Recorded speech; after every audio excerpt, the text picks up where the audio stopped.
और अब एक सवाल, किसका कुनबा कितना भारी? एक तरफ एनडीए देश की सत्ता में हैट्रिक लगाने की तैयारी में है, तो वहीं विपक्षी पार्टियों ने भी एनडीए से मुकाबले के लिए इंडिया नाम का गठबंधन बना लिया है।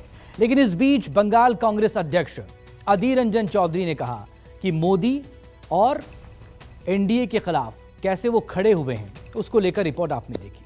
लेकिन अब बात होगी कुनबे की। पार्टी और प्रधानमंत्री मोदी को 2024 में मात देने के लिए देश की तमाम विपक्षी पार्टियों ने मोर्चाबंदी शुरू की। एक छत के नीचे 2 बैठकें की गई। गठबंधन ने विपक्षी एकता को नाम देने के लिए मंथन किया और मंथन में नाम निकल कर आया इंडिया का। अब यह इंडिया नाम दिल्ली की गद्दी पर बैठी एनडीए के लिए ऐसी मुसीबत बन चुका है जिस पर ना तो उनसे कुछ कहते बन रहा है और ना ही चुप रहते बन रहा है। ऐसे में सवाल यही कि 24 के रण में किसका कुनबा किस पर भारी पड़ेगा, कौन बनेगा 2024 के महामुकाबले का महाबली? ये रिपोर्ट।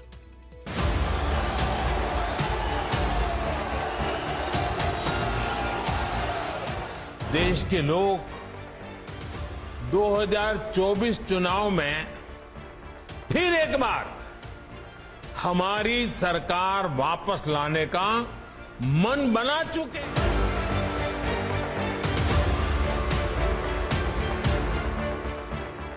लड़ाई एनडीए और इंडिया के बीच में है, नरेंद्र मोदी जी और इंडिया के बीच में है। 24 में इनका जाना तय है। यूपीए में क्या खराबी थी कि इनको एक नया गठबंधन बनाना पड़ा। अक्षरों को जोड़कर कोई शब्द तैयार कर लेने से परिस्थितियां नहीं बदल जाती।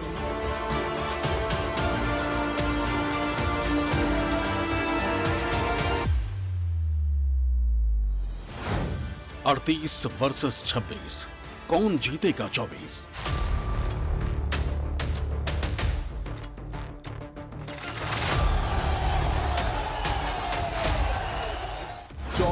के लिए 26 होने वाले राजनीतिक दलों पर ये बड़ा फिट बैठता है। गाइड कुछ है, हाल कुछ है, लेबिल कुछ है और माल कुछ है। राज्यसभा में भी बार बार हम उठा रहे हैं, वहां पर भी हमको बोलने नहीं दे रहे, यहाँ तक कि मेरे माइक को उठते ही ऑफ कर देते हैं। एनडीए इंडिया का शक्ति प्रदर्शन, किससे मिलेगा जनता का समर्थन?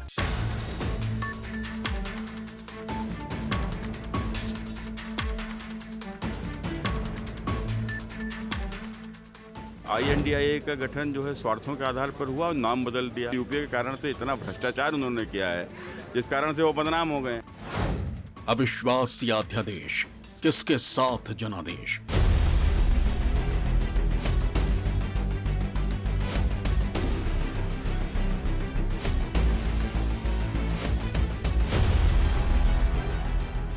हम लोग तैयार थे भाग लेने के लिए, हम सारे तैयार होकर आगे, लेकिन मैं जो समझा अभी कि सरकार नहीं चाहते थे चर्चा। 2024 की शुरू तैयारी, किसका कुनबा कितना भारी?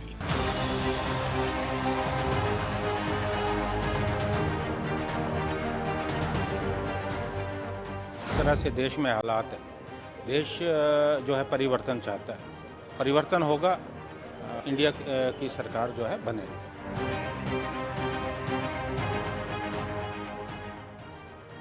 2024 के लोकसभा के रण में अभी कुछ महीनों की देरी भले ही हो, लेकिन एनडीए और इंडिया यानी Indian national development inclusive alliance ने अभी से अपनी चुनावी तैयारियों को धार देना शुरू कर दिया है। एक तरफ जहां एनडीए अपने घटक दलों और मोदी नाम केवलम से 2024 की डगर का सफर तय करना चाहती है, तो वहीं दूसरी तरफ एनडीए की मंशा पर विपक्षी एकता स्पीड ब्रेकर लगाने की जुगत में लगी है।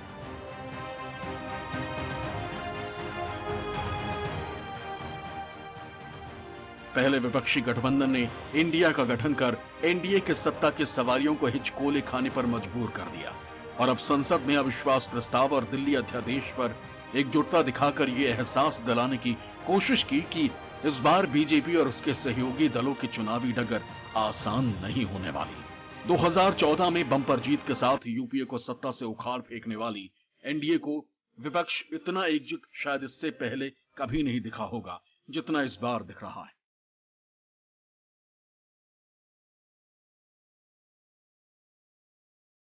चाहे एनडीए हो या फिर विपक्षी गठबंधन इंडिया, किसका कुनबा कितना मजबूत है, इसको लेकर दोनों ही तरफ जोड़ तोड़ की राजनीति चल रही है। अभी जहां एक तरफ एनडीए के साथ 38 पार्टियां हैं, तो वहीं इंडिया को 26 दलों का साथ है।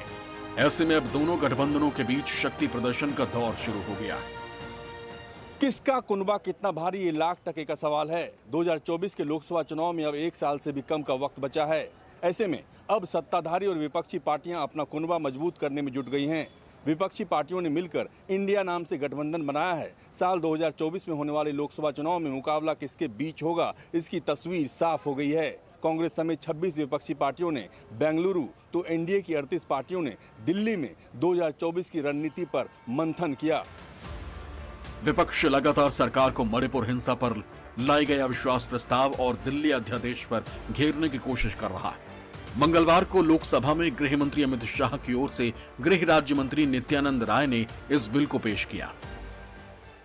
गृह मंत्री अमित शाह जी की ओर से प्रस्ताव करता हूं कि दिल्ली राष्ट्रीय राजधानी राज्य क्षेत्र शासन अधिनियम 1991 का और संशोधन करने वाले विधेयक को पुनः स्थापित करने की अनुमति दी जाए।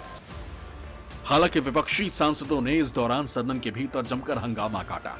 लोकसभा में विपक्ष के नेता अधीर रंजन चौधरी ने इस बिल को राज्यों के अधिकार का अपमानजनक उल्लंघन बताया, लोकतंत्र को कमजोर करने वाला बताया, कब्रिस्तान तक कह डाला। लेकिन अमित शाह ने साफ साफ कहा कि संविधान ने ही संसद को दिल्ली के लिए कानून बनाने की शक्ति दी है। सुप्रीम कोर्ट भी इसे जायज ठहरा चुकी है। इसमें स्पष्ट उल्लेख है संविधान में कि उपखंड की किसी बात से संघ राज्य क्षेत्र या किसी भी भाग के लिए किसी भी विषय के संबंध में इस संविधान के अधीन विधि बनाने की संसद की शक्ति का अल्पीकरण नहीं हो सकता। हमारे संविधान ने इस सदन को संपूर्ण सत्ता दी है कि दिल्ली राज्य के लिए किसी भी कानून को लेकर आने की। लोकसभा में दिल्ली सेवा बिल पर आज चर्चा होनी थी, लेकिन इससे पहले ही विपक्ष ने हंगामा शुरू कर दिया। इसके बाद सदन 2 बजे तक, फिर 3 अगस्त के लिए स्थगित कर दिया गया। बीजेपी ने बुधवार को व्हिप जारी कर अपने सभी सांसदों को सदन में मौजूद रहने को कहा था, जिससे इस विधेयक को पास कराया जा सके। लेकिन विपक्ष के हंगामे की वजह से यह सदन की कार्यवाही कल तक के लिए स्थगित कर दी गई। कोर्ट के 5 जजों के फैसले को 8 दिन में इन्होंने ऑर्डिनेंस के जरिए बदला है। पूरा देश इस बात को देख रहा है। मैं सिर्फ एक ही बात कहना चाहता हूं, इसकी लड़ाई सदन में भी चल रही है, सड़क पे भी चल रही है, सुप्रीम कोर्ट पे भी चल रही है। ये बिल गिरेगा और इसको जाना होगा। जो भी बिल संसद में आ रहे हैं उससे बहुत बड़े बदलाव, जैसे पीछे भी हमने सिनेमेटोग्राफ एक्ट से लेके बाकी बिल पेश किए, वो कई वर्षों से उसका इंतजार था, तो वो भी हुआ, तो उससे लाभ मिलेगा। आज भी दिल्ली कैपिटल रीजन के लिए जो बिल पेश होने जा रहा है सर्विसेज से रिलेटेड, वो भी उसमें भाग ले सकते हैं। विरोध करने से कुछ नहीं होगा। जब वो आएंगे, चर्चा में भाग लेंगे, तो जानेंगे कि कैसे ये हमारे अधिकार क्षेत्र में फॉल करता है और इसके आने से क्या क्या होने वाला है। वहीं अविश्वास प्रस्ताव को लेकर भी सदन से सड़क तक हंगामा जारी है। सूत्रों के मुताबिक खबर है कि विपक्ष के अविश्वास प्रस्ताव पर 8 से 10 अगस्त को चर्चा हो सकती है और 10 अगस्त को पीएम मोदी अपना जवाब देंगे। इस बीच विपक्ष जहां एक तरफ पीएम मोदी को सदन के अंदर बुलाने पर अड़ा है, वहीं सरकार की ओर से कहा जा रहा है कि विपक्ष अलग अलग बहाने बनाकर चर्चा से भाग रहा है। अगर इस सरकार में जो जरा भी शर्म बाकी हो, तो सत्ता के नशे में जो मदांध है मोदी सरकार, देख ले सुप्रीम कोर्ट ने क्या कहा है। जिस तरह सुप्रीम कोर्ट ने भर्त्सना की ऑब्जर्वेशन में कि पुलिस नहीं थी, वहां कोई सुरक्षा नहीं थी, और उन्होंने डीजीपी को तलब किया है, समन किया है, और उसके बाद बेशर्मी से ये सरकार उसकी चर्चा अल्पकालिक सूचनाओं और अल्पकालीन चर्चा चाहती है। सदन में भाग लेने के लिए नहीं आ रहे, चर्चा में भाग लेने के लिए नहीं आ रहे, चर्चा से भाग रहे हैं, बाकी सब कुछ कर रहे हैं। उनको चुना गया है कि संसद में आए, पार्लियामेंट में आए और देश से जुड़े हुए मुद्दों को, जनता से जुड़े हुए मुद्दों को वहां पर उठाएं। लेकिन शायद वो सदन को या पार्लियामेंट को गंभीरता से नहीं लेते और वो किसी भी चर्चा में भाग लेने से कतरा रहे हैं। ओम बिरला विपक्षी सदस्यों के व्यवहार से नाराज हैं। उनका कहना है कि जब तक सदन सुचारू रूप से नहीं चलेगा तब तक वो संसद में तो मौजूद रहेंगे लेकिन सदन में नहीं आएंगे। भाजपा के लोग खड़े होके डिस्टर्बेंस करने की कोशिश में थे जब चेयरमैन ये सभापति ने कहा कि ठीक है कल तक छोड़ेंगे। मतलब था कि ये गवर्नमेंट स्पॉन्सर्ड डिसरप्शन है, ये विपक्ष की डिसरप्शन नहीं है। उधर राज्यसभा में विपक्षी दलों ने मणिपुर हिंसा पर चर्चा की मांग करते हुए 60 नोटिस दिए, जिन्हें सभापति जगदीप धनखड़ ने अस्वीकार कर दिया। इससे नाराज विपक्ष ने राज्यसभा से वॉकआउट कर दिया। इसके बाद इंडिया के सदस्य राष्ट्रपति द्रौपदी मुर्मू से मिलने पहुंचे। उधर सत्ता पक्ष ने सवाल दागा कि जब संसद चल ही रही है तो फिर बाहर क्यों बोल रहे हैं? हम चर्चा को तैयार हैं। मामला गृह मंत्रालय से जुड़ा है तो फिर प्रधानमंत्री ही क्यों बोलेंगे? विपक्ष भ्रम फैला रहा है। राज्यसभा में तो कम से कम 65 लोग रोज 261 में नोटिस देते थे, लेकिन उसको सरकार रिजेक्ट करती थी, बोलने नहीं देती थी। ये एक वहां पर स्थिति बनी। सदन चल रहा है, राज्यसभा तो हमने लिस्ट में भी डाला था। चर्चा करो, कितना घंटा तक वो चर्चा करना चाहते हैं उतना चर्चा करने के लिए जब भारत सरकार तैयार है और स्वयं गृह मंत्री जो उधर हो के आए वो रिप्लाई देने के लिए, इनका प्रॉब्लम क्या है यही मैं समझ नहीं आ रहा हूँ, लोग भी समझ नहीं पा रहे। मॉनसून सत्र में विपक्ष लगातार हमलावर है। लगातार विपक्षी गठबंधन यानी इंडिया की तरफ से शक्ति प्रदर्शन किया जा रहा है, चाहे अविश्वास प्रस्ताव हो या फिर दिल्ली अध्यादेश। विपक्ष को लग रहा है कि वो सरकार के खिलाफ स्पीड ब्रेक लगाने में कामयाब हो जाएगी, लेकिन अगर आंकड़ों की बाजीगरी पर गौर करें तो वो कुछ और बयां करते हैं। सबसे पहले बात लोकसभा की करें तो लोकसभा में बहुमत के लिए दोनों ही गठबंधनों को 272 का आंकड़ा चाहिए, जिसमें अभी एनडीए के पास कुल 333 सीट हैं। वहीं आंध्र प्रदेश के जगन मोहन रेड्डी की पार्टी वाईएसआरसीपी और बीजू जनता दल ने पहले से ही एनडीए को समर्थन देने का ऐलान कर दिया। लोकसभा में वाईएसआरसीपी के 22 सांसद हैं तो वहीं बीजेडी के पास 12 सांसद हैं, यानी एनडीए प्लस वाईएसआरसीपी और बीजेडी को मिलाकर आंकड़ा हो जाता है 367। वहीं विपक्षी गठबंधन इंडिया की बात करें तो 26 दलों के इस गठबंधन के पास कुल 141 सांसद हैं। वहीं इन्हें चंद्रशेखर राव की पार्टी बीआरएस और असदुद्दीन ओवैसी की पार्टी के एआईएमआईएम का समर्थन हासिल है। बीआरएस के 9 सांसद और एआईएमआईएम के 2 सांसद को मिलाकर इंडिया का आंकड़ा पहुंच जाता है 152, यानी जीत के आंकड़ों से 120 कम। वहीं बीएसपी, टीडीपी और 2 अन्य पार्टियां गुट निरपेक्ष हैं, यानी ना तो ये एनडीए के साथ है और ना ही इंडिया के साथ। ऐसे में एनडीए इंडिया गठबंधन पर भारी पड़ता नजर आ रहा है। संसद में एनडीए और इंडिया की ताकत का अगर मुआयना किया जाए, उसका मुकाबला निकाला जाए, तो जाहिर सी बात है अभी लोकसभा में 5 सीट खाली हैं और टोटल सदस्य संख्या अभी 540 है। ऐसे में 271 का आंकड़ा बहुमत का आंकड़ा होता है। बीजेपी के पास खुद अकेले 301 सीट हैं, 30 सीटें एनडीए के साथियों के पास है। इसका मतलब ये है कि 331 सीट एनडीए के पास है, कि जो कि बहुमत से काफ़ी ज़्यादा है। ऐसे में अगर ताकत की बात की जाए तो जाहिर तौर पे लोकसभा में एनडीए काफ़ी ऊपर है। और अभी दिल्ली से जुड़ा हुआ जो बिल है और अविश्वास प्रस्ताव है, इन दोनों मामलों पे एनडीए को बीजेडी, वाईएसआरसीपी और टीडीपी का भी समर्थन मिला है, जो कि उसके आंकड़ा को बढ़ाकर 365 के आसपास तक ले जाता है। यानी लोकसभा में काफ़ी बड़ी संख्या है एनडीए की और उसके सामने इंडिया छोटा नजर आता है।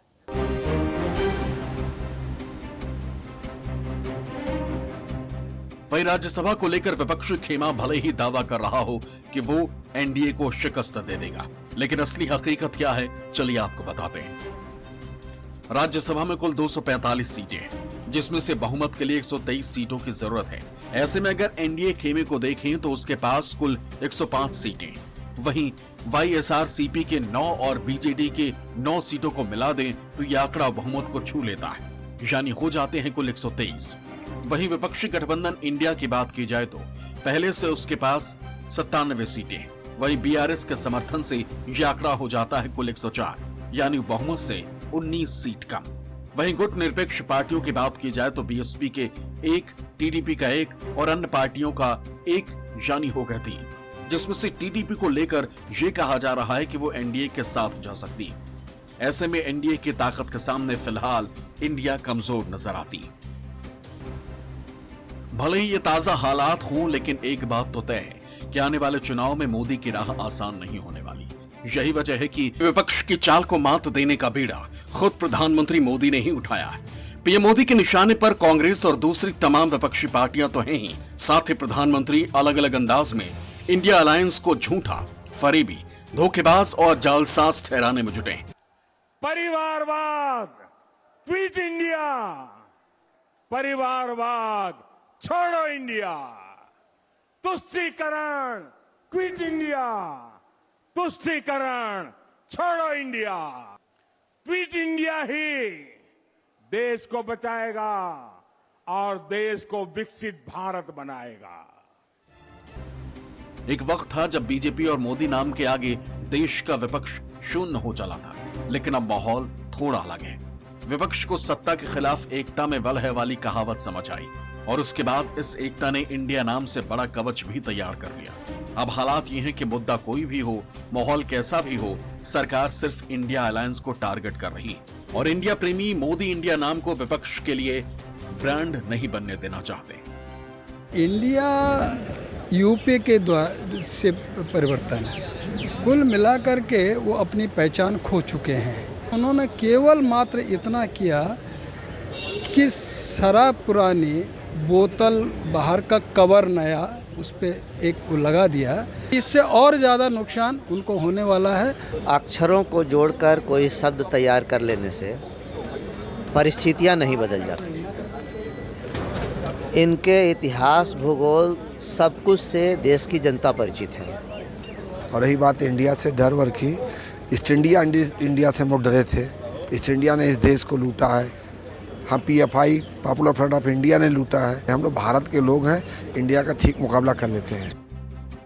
मोदी ने सांसदों को साफ संदेश दे दिया है कि विपक्षी गठबंधन को इंडिया के नाम से नहीं बल्कि I.N.D.I.A के नाम से बुलाया जाए। आप ये समझिए कि UPA है, उसको ऊपा तो नहीं कहते ना, NDA है, नडा तो नहीं कहते ना, तो ये INDIA है। मुझे लगता है कि इस तरह के दोषद्रोही ताकतों के बारे में जो है उसको भारत के साथ जोड़ने की कोशिश नहीं होनी चाहिए। संसद में मणिपुर पर संग्राम जारी है। गतिरोध दूर करने के लिए सरकार आगे की रणनीति बनाने में जुटी। एकजुट विपक्ष हमलावर है, लेकिन इसके बावजूद पीएम मोदी इंडिया अलायंस पर हमला करने का मौका नहीं छोड़ते। वहीं इस बात को लेकर सरकार में भी बैठकों का दौर जारी है।